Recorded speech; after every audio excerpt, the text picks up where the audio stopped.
राज्यातले जवळपास अर्धा लाख म्हणजेच 50,000हून जास्त शिक्षक पगारवाढीच्या प्रतीक्षेत आहेत. आर्थिक वर्ष संपायला 2 महिने शिल्लक आहेत, मात्र तरीही वाढीव टप्पा अनुदान रखडलेलं आहे. चालू आर्थिक वर्षाचं 1100 कोटींचं अनुदान न मिळाल्याने 50,000पेक्षा जास्त शिक्षक पगारवाढीच्या प्रतीक्षेत आहेत.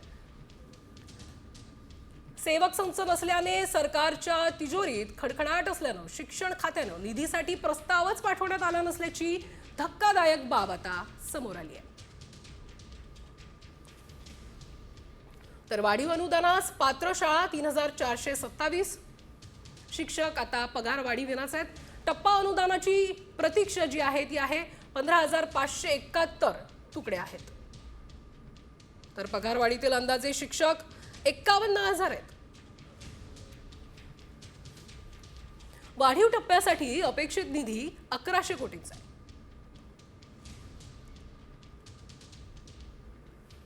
तर महाराष्ट्र विधानसभा निवडणुकीचा मुद्दा आता लोकसभेत पाहायला मिळाला. लोकसभेचे विरोधी पक्षनेते राहुल गांधींनी आता विधानसभा निवडणुकीचा मुद्दा मांडलाय. महाराष्ट्रात विधानसभा निवडणुकीत 70 लाख नवीन मतदार वाढल्याचं राहुल गांधींनी म्हटलंय. तसंच शिर्डीमध्ये 7,000 मतदारसंघाचे पत्ते एकाच इमारतीचे असल्याचा दावाही राहुल गांधींनी केलाय. महाराष्ट्र में more voters were added in 5 months in Maharashtra than were added in 5 years in Maharashtra. जितने 5 साल में ऐड हुए उससे ज्यादा 5 महीने में ऐड हुए. आखिरी 5 महीने में एक बिल्डिंग है सर, शिरडी में एक बिल्डिंग में 7,000 नए वोटर एक बिल्डिंग में ऐड हुए सर. एक बिल्डिंग में 7,000 नए वोटर ऐड हुए सर. आणखी काही महत्त्वाच्या बातम्यांचा वेगवान आढावा घेऊया टॉप 50च्या माध्यमातून. बाळाच्या पोटात बाळ असलेल्या महिलेची बुलढाणा जिल्हा रुग्णालयामध्ये प्रसूती झाली आहे. महिला आणि बाळाची ही प्रकृती स्थिर आहे. बाळाच्या पोटात असणारं बाळ शस्त्रक्रिया करून काढण्यात येईल आणि महिलेच्या पोटात बाळ आणि त्या बाळाच्याही पोटात बाळ या गर्भधारणेला वैद्यकीय भाषेत फिटस इन फेटू असं म्हणतात.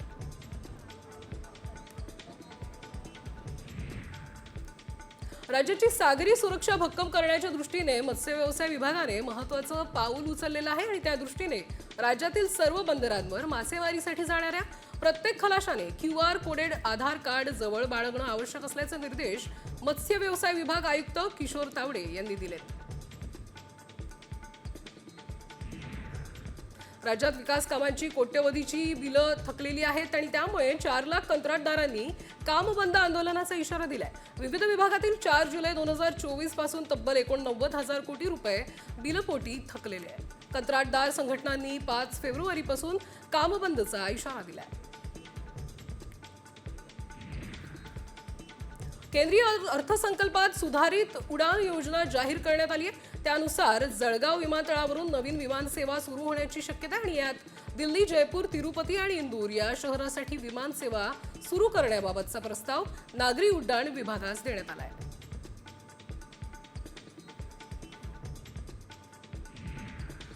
अमरावतीवरून सुटणारी बडनोरा नाशिक मेमू रेल्वे जी आहे ती उद्या धावणार नाहीये. तसंच गीतांजली एक्सप्रेससाठी देखील 2 तास उशिरा धावणार आहे. भुसावळ रेल्वे मंडळामध्ये पाचोरा रेल्वे स्थानकावर रिमॉडेलिंगसाठी विशेष प्री नॉर्थ इंटरलॉकिंग ट्रॅफिक आणि पॉवर ब्लॉक घेण्यात येणार आहे आणि त्यामुळेच काही रेल्वे गाड्या रद्द करण्यात आल्या.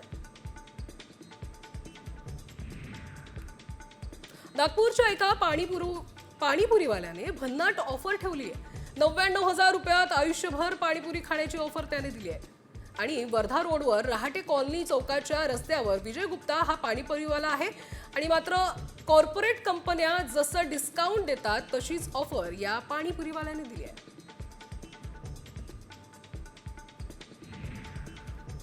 रायगडच्या मुरुड समुद्रकिनारी बैलगाडा शर्यतीचं आयोजन करण्यात आलं होतं. पंचक्रोशीत बैलगाडा मालकांनी स्पर्धेत भाग घेतला होता आणि यावेळी शर्यत पाहण्यासाठी लोकांनी मोठ्या प्रमाणात गर्दी केली.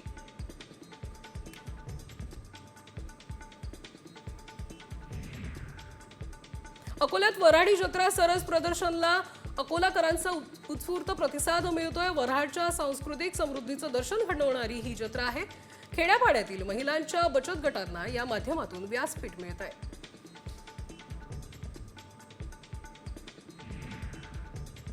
जगद्गुरू संतश्रेष्ठ तुकाराम महाराजांच्या पदस्पर्शाने पावन झालेल्या श्री क्षेत्र भंडारा डोंगरावर 2 फेब्रुवारी ते 9 फेब्रुवारी अखंड हरिनाम सप्ताहाचं आयोजन करण्यात आले आणि त्यात विविध धार्मिक कार्यक्रम होणार आहेत। माघ शुद्ध दशमीच्या निमित्तानं दरवर्षी अखंड हरिनाम सप्ताह येथे होतो।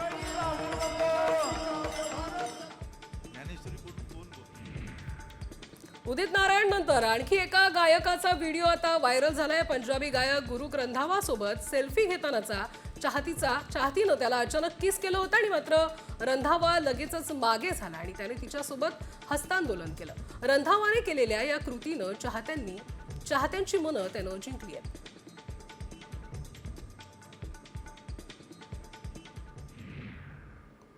बातमी आता कुंभमेळ्यातून। महाकुंभमेळ्यात त्या तिसऱ्या अमृत स्नानाला सुरुवात झालेली आहे। सर्वात आधी नागा साधूंनी स्नान केलं आणि त्यानंतर मग महानिर्वाणी आणि निरंजनी आखाड्याने संगमात जाऊन स्नान केलं। आतापर्यंत 35 कोटींपेक्षा जास्त भाविकांनी महाकुंभात स्नान केलंय, तर आज सुमारे 5 कोटी भाविक अमृत स्नान करतील अशी अपेक्षा आहे। भाविकांच्या सुरक्षेसाठी एकेरी मार्ग तयार करण्यात आलाय, तर घाटांवर अतिरिक्त पोलीस बंदोबस्त तैनात करण्यात आलाय। स्नान करणाऱ्या भाविकांवर हेलिकॉप्टरमधून फुलांच्या पाकळ्यांचा वर्षावही करण्यात येतोय।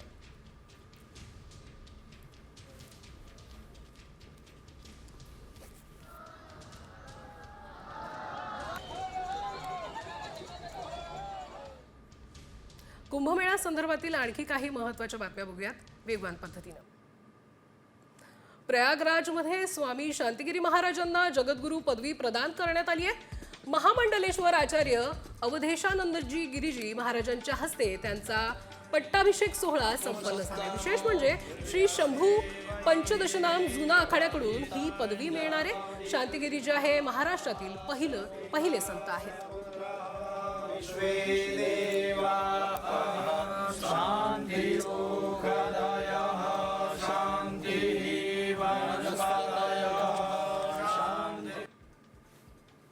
नाशिकमध्ये 2027 मध्ये सिंहस्थ कुंभमेळा होणार आहे। 2027च्या सप्टेंबर-ऑक्टोबर मध्ये म्हणजेच श्रावण महिन्यात 3 शाही स्नान होणार आहेत। याच पार्श्वभूमीवर नाशिक प्रशासन अलर्ट मोडवर आलंय।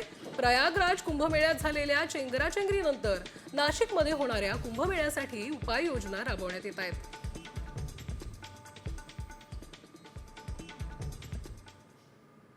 बातमी ममता कुलकर्णी संदर्भातली। अभिनेत्री ममता कुलकर्णीचा वाद काही केल्याने संपायला तयार नाहीये। महामंडलेश्वर पदासाठी ममता कुलकर्णीने 10 कोटी रुपये घेतले होते असा आरोप आता ममतावर करण्यात येतोय। ममता कुलकर्णीला किन्नर आखाड्याची महामंडलेश्वर करण्यात आलं होतं, मात्र या विरोधानंतर ममता कुलकर्णीचं महामंडलेश्वर पद काढून घेण्यात आलं। दरम्यान तिने 10 कोटी रुपये देऊन महामंडलेश्वर पद मिळवल्याचं आता बोललं जातंय। आपके सारे ज्ञान को जो किन्नर अखाड़े के लोग हैं वो मानने को तैयार नहीं है। वहाँ एक महामंडलेश्वर हैं हिमांगी जी, उन्होंने कहा कि 10 करोड़ रुपए देके ये महामंडलेश्वर बनी है। मेरे पास 10 क्या, मेरे पास 1 करोड़ भी नहीं है। मेरे बैंक अकाउंट सील किए गए हैं गवर्नमेंट ने। आपको मालूम नहीं मैं किस तरह से रह रही हूँ, मेरे जीवन में रह रही हूँ। ये आश्रू ऐसे ही नहीं आ रहे। मैंने काफ़ी त्याग किया है, काफ़ी चीज़ का। आणि आता बघूयात एक व्हायरल बातमी। महाकुंभमेळ्यात घाऱ्या डोळ्यांच्या सुंदर युवतीचा व्हिडिओ सध्या व्हायरल झालेला आहे। मोनालिसा म्हणून ओळखली जाणाऱ्या या युवतीचं आडनाव भोसले आहे। महाकुंभमेळ्यात तिनं 10 कोटी रुपये कमावल्याचा दावा केला जातोय। पाहूयात काय आहे हे सत्य आणि काय आहे असत्य। प्रयागराजच्या महाकुंभात मोनालिसाची लॉटरी।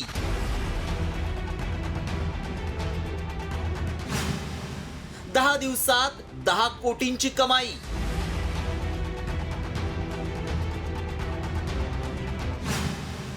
व्हायरल मेसेज मागचं सत्य काय?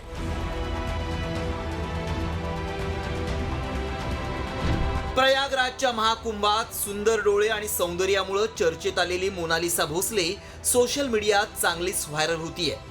आता तर मोनालिसानं कुंभमेळ्यात माळा विकून कोट्यवधी रुपये कमावल्याचा दावा केला जातोय। कोण आहे ही मोनालिसा भोसले? ती महाराष्ट्रातली आहे का? तिनं खरंच कुंभमेळ्यात रगड पैसा कमावलाय का, असा सवाल आता विचारला जातोय। त्यापूर्वी व्हायरल मेसेजमध्ये नेमका काय दावा करण्यात आलाय पाहूयात.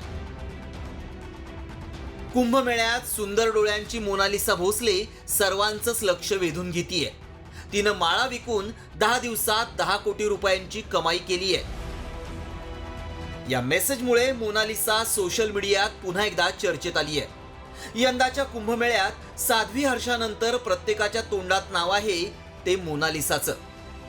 आपल्या सुंदर डोळ्यांमुळे मोनालिसा आकर्षणाचा केंद्रबिंदू ठरली आहे. यूट्यूबर्स पासून ते सेल्फी घेणाऱ्यांपर्यंत सगळेच जण मोनालिसाच्या सौंदर्याचं कौतुक करतायत. मात्र तिनं खरंच 10 दिवसात 10 कोटी रुपयांची कमाई केली आहे का, यावरून सोशल मीडियात चर्चाही रंगू लागली आहे. त्यामुळे आम्ही या मेसेजची पडताळणी केली. आम्ही इंटरनेटवर मोनालिसाचे व्हिडिओ पडताळून पाहिले. तेव्हा तिनं दिलेली एक मुलाखत समोर आली. त्यात तिनं आपल्या कमाईबाबत स्पष्टपणे खुलासा केलाय. तिनं या मुलाखतीत काय म्हटलंय पाहूयात. कुछ भी नहीं मिला भैया. क्या कह दिया कि 10 दिन में उनने 10 करोड़ रुपए कमा लिए. इतने कमाते तो हम यार. कुछ भी नहीं मिला भैया. क्या कह दिया कि 10 दिन में उनने 10 करोड़ रुपए कमा लिए. इतने कमाते तो हम यार. त्यामुळे आमच्या पडताळणीत काय सत्य समोर आलं पहा. कुंभमेळ्यात माळा विकणाऱ्या मोनालिसा भोसलेनं 10 दिवसात 10 कोटी रुपये कमावलेले नाहीत. मोनालिसाचं खरं नाव मोनी असं आहे. भावाच्या शिक्षणासाठी तिला शाळा सोडावी लागली.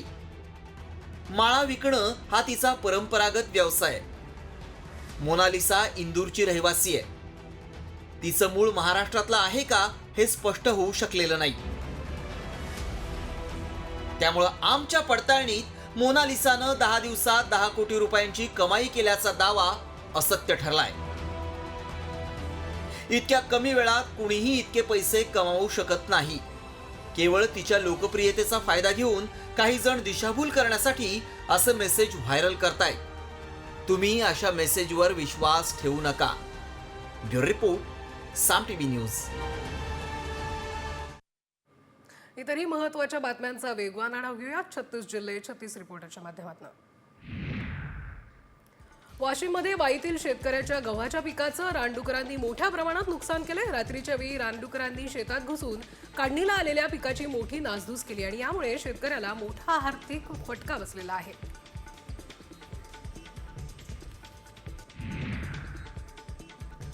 हमी केंद्रांच्या माध्यमातून सोयाबीन खरेदीसाठी 6 फेब्रुवारीपर्यंतची अंतिम मुदत देण्यात आली आणि ही मुदतवाढ मिळाली त्याच वेळी 2 शासकीय सुट्ट्याही लागून आल्या. आता उर्वरित 4 दिवसात 2 लाख क्विंटल सोयाबीन खरेदी होणार कसं, हा प्रश्न आहे. इतक्या मोठ्या प्रमाणात सोयाबीन खरेदीची यंत्रणा उपलब्ध नाही आणि त्यामुळे शेतकरी धास्तावलेत.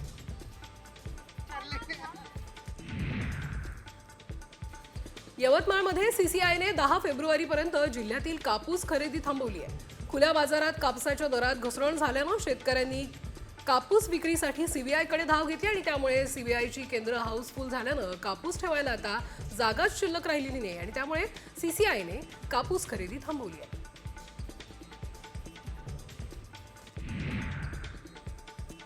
कोल्हापूर शहरातल्या मशिदीवरील अनधिकृत भोंगे काढा या मागणीसाठी हिंदुत्ववादी संघटना आक्रमक झाली होती. जिल्हाधिकारीतील कार्यालयासमोर जोरदार घोषणाबाजी करत हिंदुत्ववादी कार्यकर्त्यांनी लक्षवेधी आंदोलन केलं. अनधिकृत भोंग्यांविरोधात तक्रार अर्ज देऊनही कारवाई न झाल्यानं हिंदुत्ववादी संघटनांनी आता आंदोलन केलंय.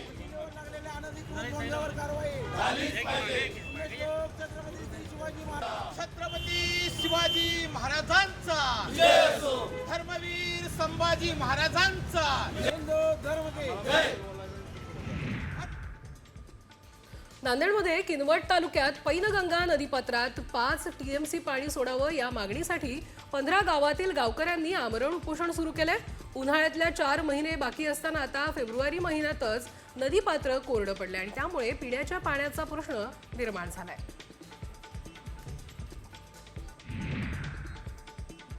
पालघरच्या 5 गावांच्या पाणीपुरवठा योजना मागील अनेक वर्षांपासून अपूर्ण अवस्थेत आहे आणि त्यामुळे ग्रामस्थांनी जिल्हाधिकारी कार्यालयासमोर आमरण उपोषणाला सुरुवात केली आहे. मागील 6 वर्षांपासून योजना पूर्ण झाली नाही आणि त्यामुळे ग्रामस्थांना पाण्यासाठी मोठी कसरत करावी लागते.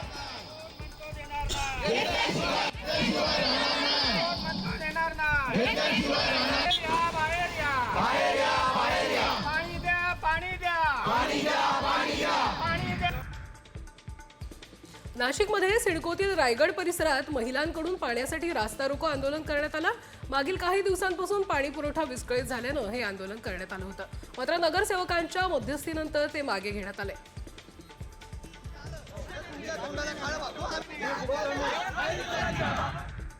आणि आता महत्त्वाची बातमी येते अंबरनाथमधून. अंबरनाथमध्ये तरुणीवर शस्त्राने वार करून तिची हत्या करण्यात आली आहे. रेल्वे स्थानकाकडे जाणाऱ्या ब्रिजवरची ही घटना आहे. अंबरनाथ पोलीस घटनास्थळी दाखल झाले. अंबरनाथमधून ही महत्त्वाची बातमी येते. रेल्वेकडे जाणाऱ्या ब्रिजवर ही घटना घडलेली आहे. रेल्वे स्थानकाकडे जाणारा जो ब्रिज आहे त्या ब्रिजवर ही घटना घडली आहे. अंबरनाथमध्ये तरुणीची हत्या करण्यात आलेली आहे. अंबरनाथमध्ये तरुणीवर शस्त्राने वार करून तिची हत्या करण्यात आली आहे. या संदर्भात अधिक माहिती घेऊयात आपले प्रतिनिधी अजय दुधाणे यांच्याकडनं. अजय, काय अधिकची माहिती मिळते? गेलं की आता काही थोड्यापूर्वी एक महिला आणि एक पुरुष ज्या हे भीमनगर रोडवरती असलेल्या साईबाबा मंदिराजवळ बसलेले होते आणि त्यांच्यात काहीतरी वाद झाला आणि त्याचबरोबर त्या पुरुषाने त्या महिलेच्या पोटात 2 वेळा चाकू घुसवला आणि ती जखमी होती आणि त्यानंतर त्या महिलेला जखमी अवस्थेत स्थानिक नागरिकांनी रुग्णालयात नेलं असता तिला मृत घोषित करण्यात आलेला आहे. आता ही महिला कोण आहे, काय आहे आणि तो पुरुष कोण होता ते अजून काय कळलेलं नाहीये. मात्र तो पुरुष तो चाकू मारून तिथनं पळून गेलेला आहे. स्थानिकांनी तिथे पाहिलं की या तुम्ही दिलेल्या सविस्तर माहितीसाठी. पुन्हा एकदा घेऊयात उर्वरित बातम्यांचा वेगवान आढावा. पुणे शहरातील कोंढवा खुर्द आणि कोंढवा बुद्रुकाला जोडणाऱ्या रस्त्याची दुरावस्था झाली आणि त्यामुळे पुणे महानगरपालिकेच्या विरोधात मनसेने आंदोलन केले. या दरम्यान नागरिकांच्या तक्रारी आणि अडचणी महानगरपालिकेच्या उपस्थित अधिकाऱ्यांसमोर मांडल्या. ताबडतोब या रस्त्याचं काम सुरू करण्यात येईल असं महापालिका अधिकाऱ्यांनी सांगितलं. महाराष्ट्र नवनिर्माण सेनेचा आमच्या हक्काचा रस्ता आमच्या. कोल्हापूर शहराची हद्दवाढ व्हावी यासाठी हद्दवाढ कृती समिती आक्रमक झाली. या समितीकडून शिवाजी पेठ परिसरात लक्षवेधी बोर्ड लावण्यात आले. कोल्हापूरकर एका खुरुड्यात राहत असून शहराची हद्दवाढ होणं गरजेचं असल्याचं मजकूर बोर्डवर लिहिण्यात आलंय.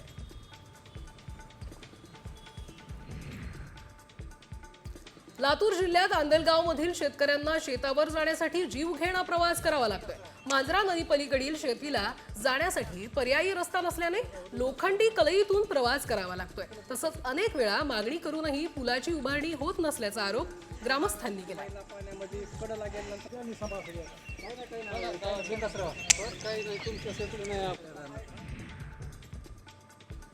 धाराशिवमधील हिंगणगावमध्ये शेतकऱ्यांना शेतात जाण्यासाठी जीवघेणा प्रवास करावा लागतोय. जवळपास शेकडो एकरमधील 35 शेतकऱ्यांना शेती गाठण्यासाठी पाळण्याद्वारे नदी ओलांडावी लागते आणि त्यामुळे शेतीवर जाण्यासाठी पूल बांधून द्यावा अशी मागणी शेतकऱ्यांनी प्रशासनाकडे केली आहे.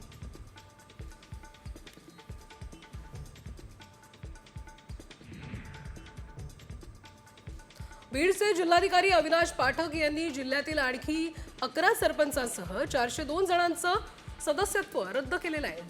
जात वैधता प्रमाणपत्र सादर न केल्याने ही कारवाई करण्यात आली आहे. याआधी 20 जानेवारीला 7 तालुक्यातील 13 सरपंच तर 418 सदस्यांचं सदस्यत्व पाठक यांनी रद्द केलं.